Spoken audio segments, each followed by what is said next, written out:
Bismillahirrahmanirrahim. Assalamualaikum warahmatullahi wabarakatuh. Oke, ketemu lagi di pertemuan matematika untuk yang kelas 12. Pertemuan selanjutnya saya membahas materi yang bab sebelumnya itu integral. Sekarang untuk pertemuan ini saya akan membahas materi di bab statistika. Pada pertemuan sebelumnya kemarin itu kan kalian sudah saya beri tugas untuk browsing terlebih dahulu, coba mencari tahu apa itu statistika. Nah, pada pertemuan hari ini saya akan bahas apa saja sih yang di dalam statistika. Oke, ya, pengertian dasar. Statistika adalah ilmu yang mempelajari tentang teknik pengumpulan data, penyajian data, dan analisis data untuk penarikan kesimpulan. Sedangkan statistik tanpa A itu statistik adalah data yang diperoleh dari hasil observasi. Jadi misal bedanya statistika dan statistik adalah statistika itu ilmunya, adalah statistik itu adalah data yang diperoleh. Kemudian nanti di bab statistika itu kita akan mengenal adanya populasi, sampel, datum, dan data. Populasi adalah keseluruhan objek yang diteliti. Misal contoh, saya akan melakukan penelitian di kelas 12 SMK Muhammadiyah Kesesi. Nah, itu namanya populasi, berarti keseluruhan objeknya adalah kelas 12. Nah, sedangkan sampel itu kan sebagian dari populasi yang diteliti. Itu berarti sampelnya adalah karena di SMK Mus itu kan kelas 12 banyak ada TKR, RPL, PPSPAT.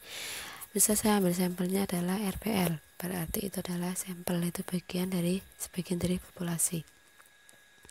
Datum, keterangan yang diperoleh dari hasil pengamatan. Contoh, di badan 5 murid, yang dinamakan datum itu adalah tunggal, jadi cuma data satu, misalnya 157 itu adalah datum.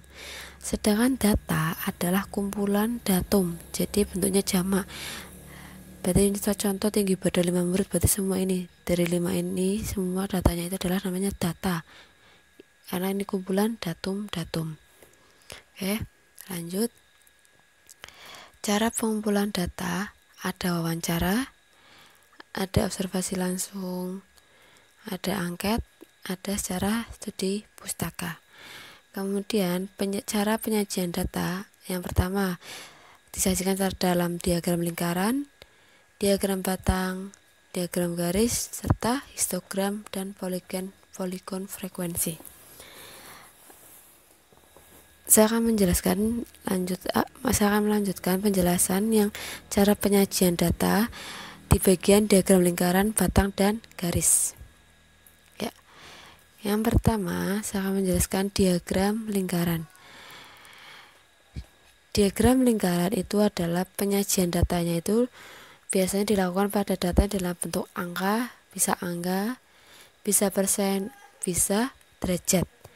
Nah, contoh. Ini contohnya adalah dalam bentuk derajat. Sebuah sekolah memiliki 1.260 siswa.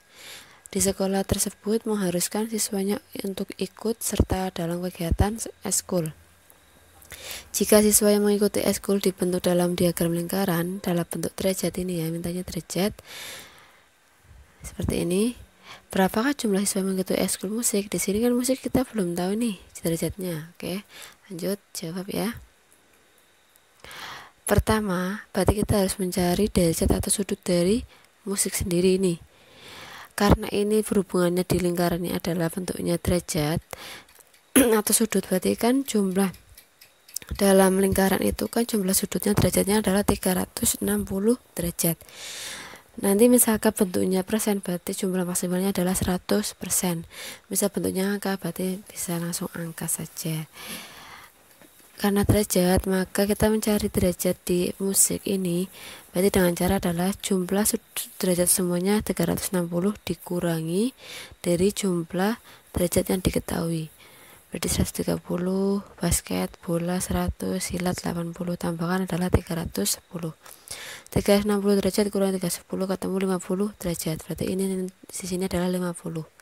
Kemudian karena yang ditanyakan berapa jumlah siswanya yang ikut ekstra musik, berarti caranya adalah derajat yang ada di ekskul musik dibagi jumlah seluruh derajatnya kali total siswa, ketemulah 175 siswa. Ini contoh, misalkan nanti diagramnya lingkaran. Lanjut, penyajian data diagram batang.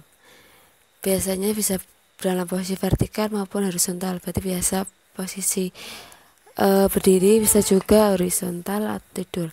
Contoh, jika dalam suatu SMK Negeri 5 terdapat data murid seperti ini, nah diagramnya seperti ini.